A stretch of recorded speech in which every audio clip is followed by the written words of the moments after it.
The other area that I also have worked in a lot over the years is with sexual assault survivors. And we were able, several sessions back, to create the Sexual Assault Survivors Task Force in the governor's office.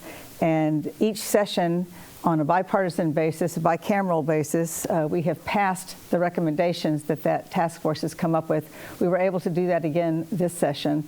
The most significant piece that was very difficult to get through, but we did get it over the finish line, was a definition of consent, which has been problematic for prosecutors to be able to go after those who commit these crimes of sexual assault.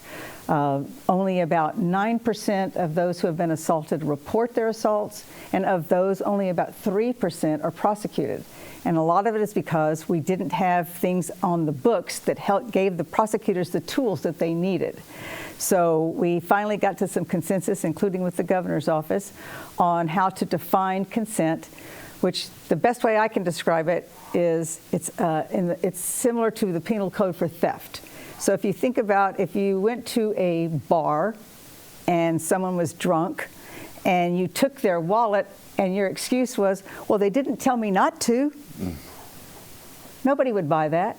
So why should they buy it if somebody goes and somebody is drunk and they it's a theft basically of their body. They assault them. There should not be an excuse, well, she didn't tell me not to. So we have more of an affirmative no, or an assumption of the person not being having the capacity to say no. So it's an effective no. That's been a battle we've had for years now, and it finally got across the finish line. So I think I'd mentioned nursing, sexual assault issues. Very proud of those things that passed. Yeah.